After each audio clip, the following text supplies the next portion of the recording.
I have grave concerns here at St. Giles in Matlock, UK. This is a small town somewhere north of Derby, an old bath town that I'm just passing through. And I've got some time to kill before I catch the bus. As you can see by the church tower, it's a little after 9:30. I got up early. I'm excited. Been going for a long day here up to Haddon Hall. And so with some time to kill, since they don't even open till 10:30, I thought I would check out the graveyard here. But just to give you a little sense of setting, actually I don't know if, oh yeah, I can see it right behind me. There's a castle up on the hill in this town. I think it's called Ribble. You maybe see it way up there in the sky in the distance. So some 16th century thing, I believe, and the guy might be buried here, but I think it's Anthony Woolley or something like that. I have no idea. I'm just checking it out, and even if he was here, it's unlikely that I'd find the guy.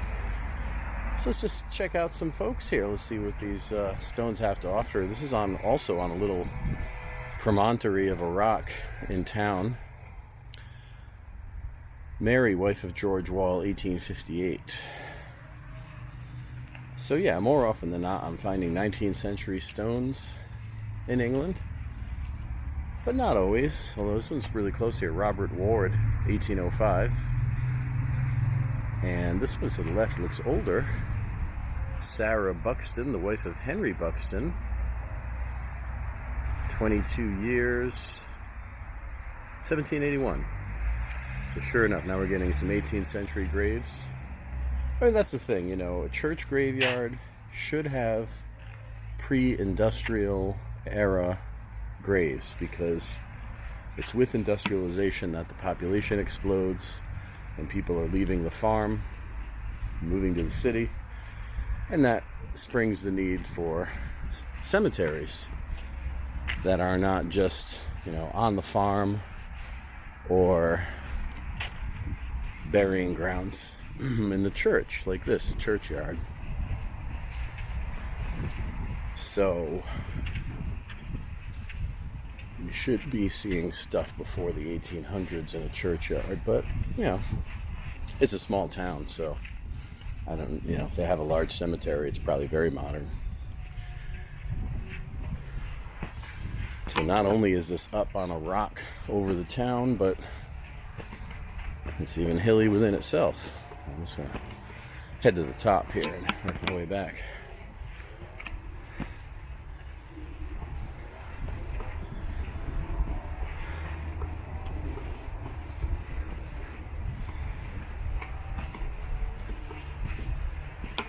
This will also give us another fresh view of the town. Kind of see in the distance, actually a pretty monumental building up there. Not sure what this town's industry was, but it is on the rail line, though kind of at the end of the line. So I'm going further north in this, into the Peak District area. They're starting to get into hilly stuff. You can see the castle much better from up here too. See it kind of poking out on the top of that hill.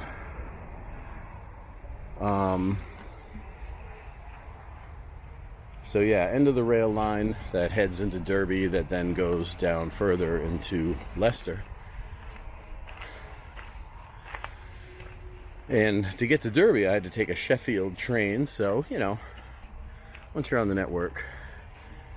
James something, Giles maybe?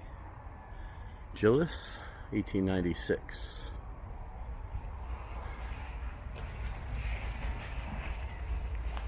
This goes back farther than I expected. It's quite a large church graveyard for such a small town. So obviously they had their heyday.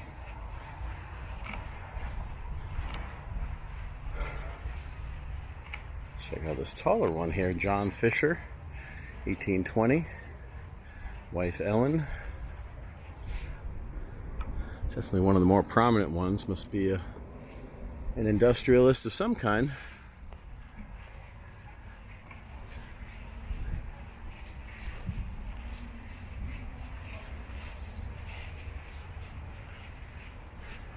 Anthony Potter, 1901.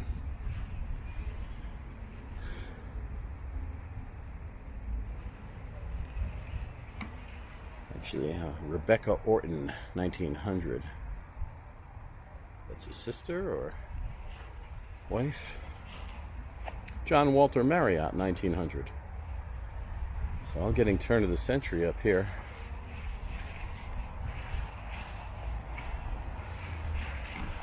Lawrence Clay, 1904, right in front of us. Ooh, it's quite uneven here in the ditches. George Werrett, that one's got nice contrast, 1906. So yeah, definitely kind of newer ones up here, relatively newer. Let me head back down. Look at those ones that are closer to the building, probably a little older.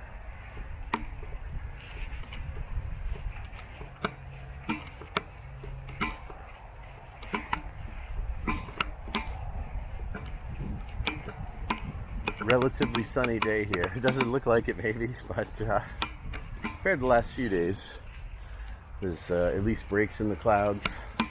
I don't mind though. I mean, it's been keeping things cool. Did a nice visit to a manor yesterday, an Elizabethan manor called Bruley House. I can highly recommend that if you're ever in the area. It's in a town called Stamford that belonged to the Cecils. William Cecil, who, if you ever saw that movie Anonymous about the conspiracy that Shakespeare, it's what they call the Oxfordian conspiracy, there's a lot of different solutions to who actually wrote the works of Shakespeare. And one of the few conspiracy theories that I enjoy, because it does seem more probable than not that the person they assigned these works to doesn't really fit the bill in terms of education and status. How he would have known about all these. He wouldn't, wasn't wealthy enough to have traveled to Italy at that time. Leisure travel was the grand tour. It was quite new, quite expensive. He had illiterate children. His teachers made no mention of him as an outstanding student.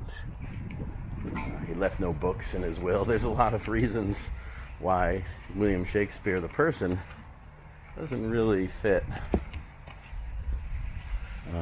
the writing. So there's a lot of different theories as to who else it might be, that he was just a front. Just if you've ever seen the movie Anonymous, that's why I bring it up, is because they have a character that features as William Cecil and another character that features as his son. And so that Burley House is the dynasty of the Cecils in Stamford.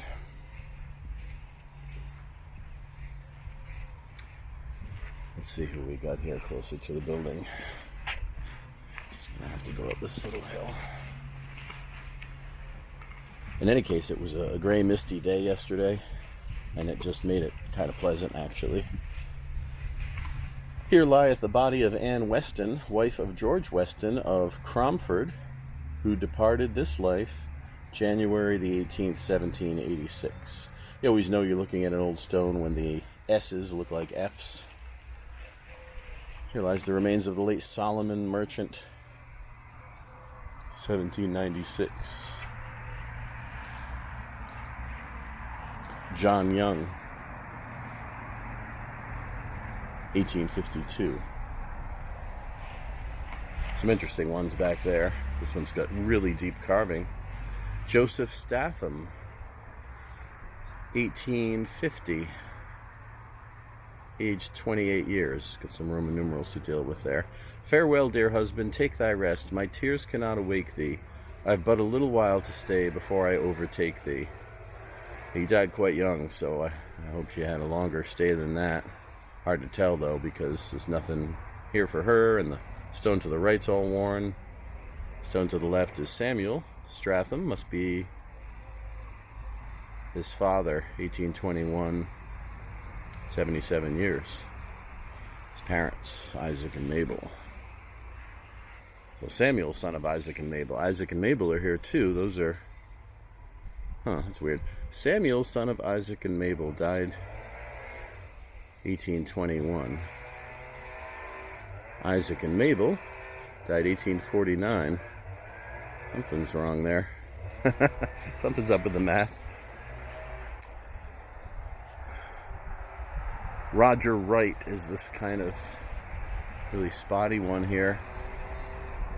1858, not so old, just strange how some wear differently than others. Just the material and exposure. Another deep cut here, Solomon Fox, 1858.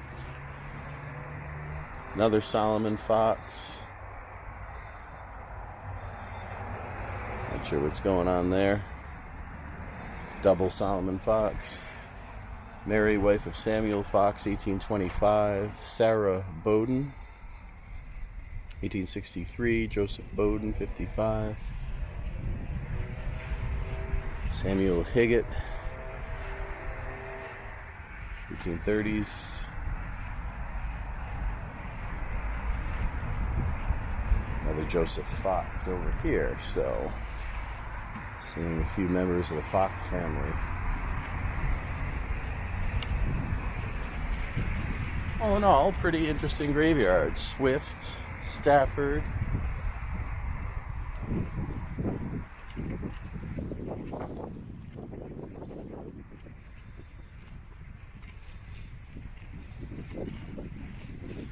Got a different section. My feet are starting to get wet. Get a step higher. Too much tall grass here.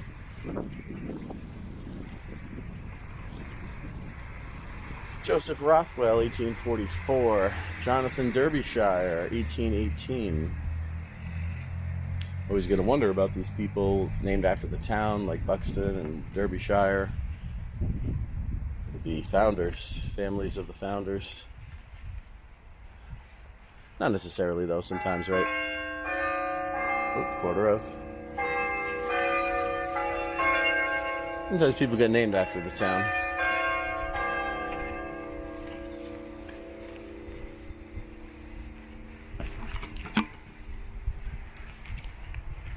The church does look open. I should take a peek in there. Anthony Street, 1770. Now we're talking.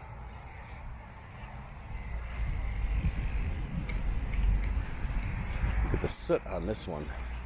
Thomas Jane.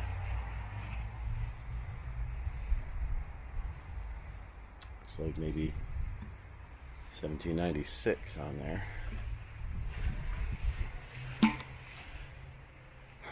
More Bowdens, 1827. Wife of Francis Hatfield of Matlock. Mary. Not sure about this one. Something placed likewise. Tough read, a little broken up, a little covered in grass. Probably the minister.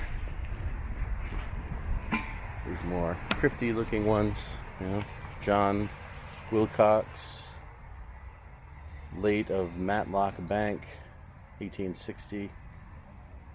Doesn't say anything about position, role. Let's see what we got here.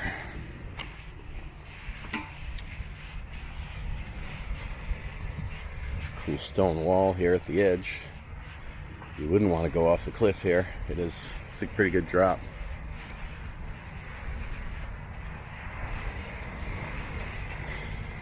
Excuse me. Alright, let's see. These aren't looking terribly old.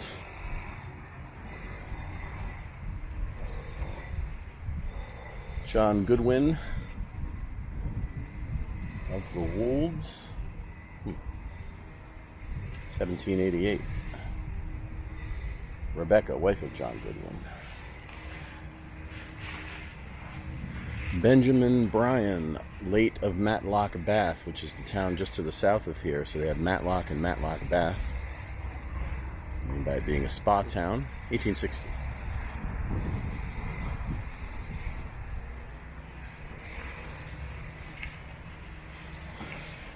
(1850s). George Smith, 1816. Just check these nice close here. William Bowen, Edward Heggett, 1848 or 1840, 1826 respectively. This one looks pretty ancient here, but totally unreadable, whatever's going on. It's sort of original stone on the base, but totally worn out. And then it says John Ballington, who departed this life 1777. So you've got a little ceramic plaque on there, so something might be going on with him.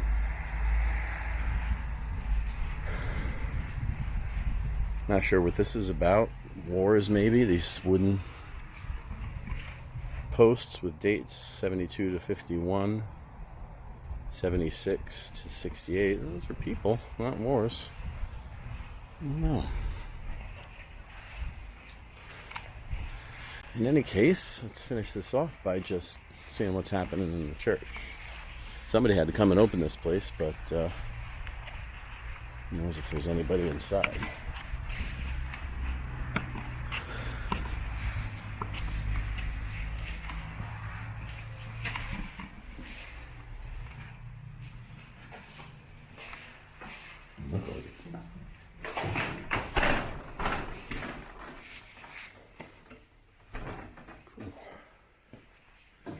It's got quite the smell.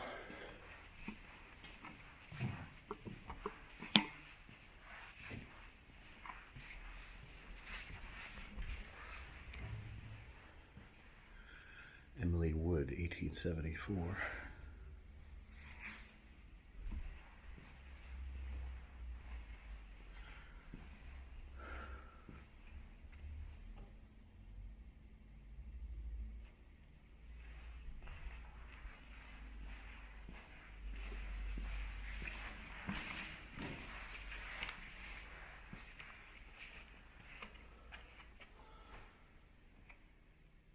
Walking on water.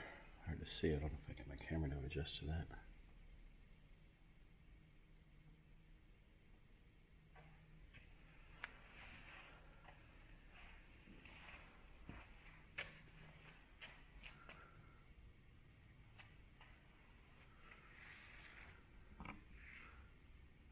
It's darker in here than the camera lets on. Nice organ.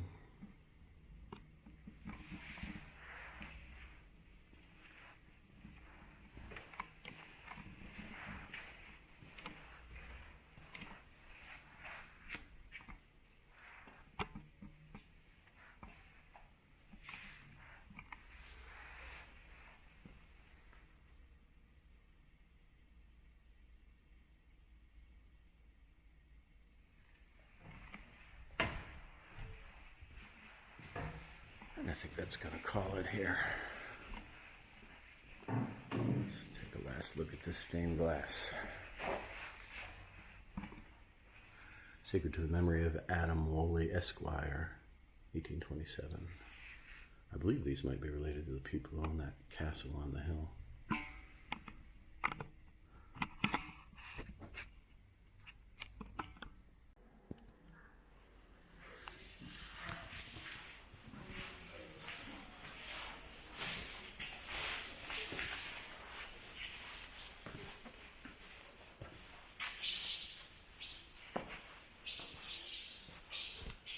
Birds flying around in here. The chapel at Haddon Hall, 1624, on the ceiling. We can get that to brighten up. Maybe you can see that. And all the birds. Some murals up here too, beautiful.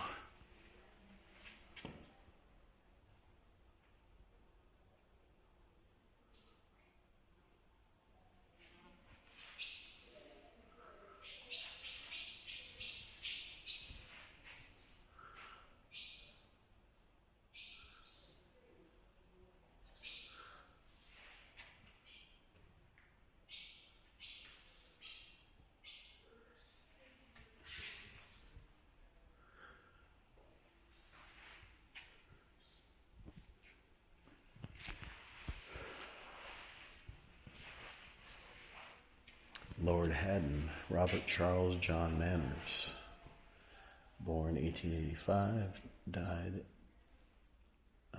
let's see, 1894. 9 years old.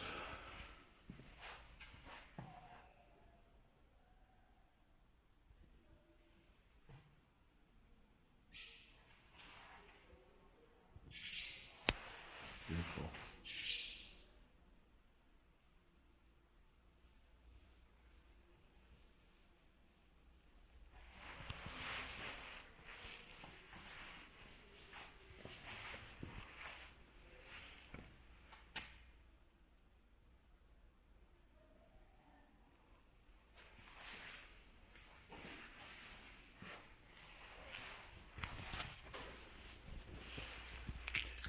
Henry Montague Manors.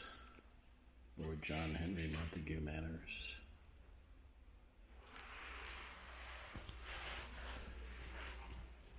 Duke of Rutland.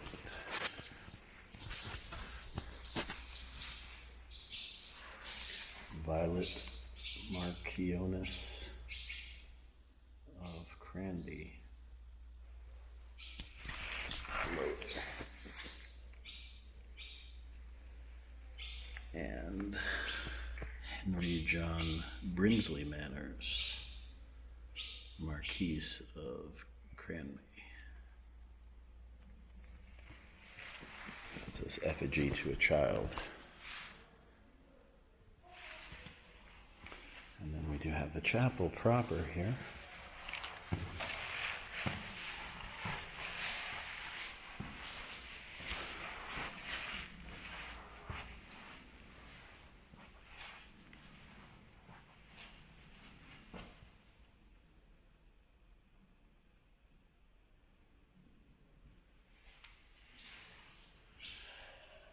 Scenes of the crucifixion.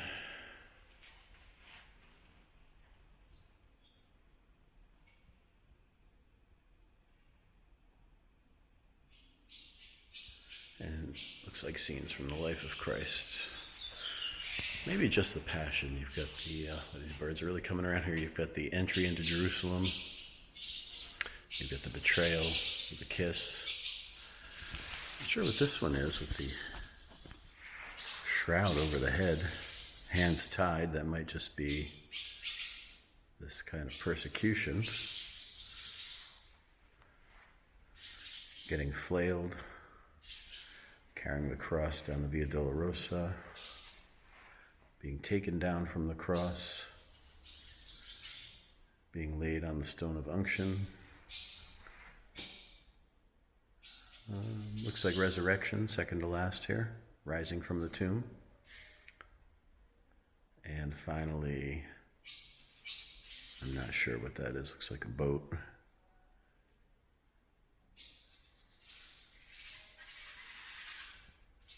Some period between the resurrection, before he left, meeting Mary, maybe, after being resurrected.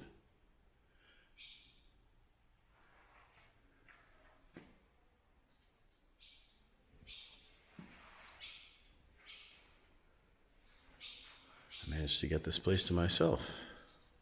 There's a talk starting in a few minutes, and everybody's kind of gathering for that. So we can catch some of these individual images on the wall.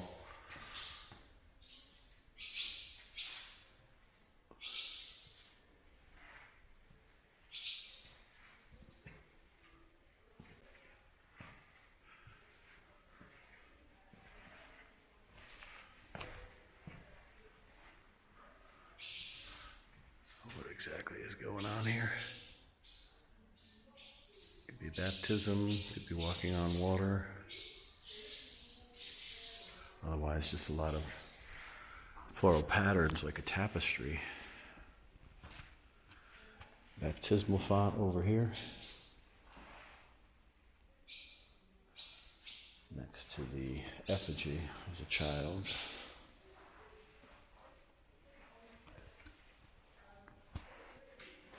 And another font here in the corner for holy water. Could be for baptism as well.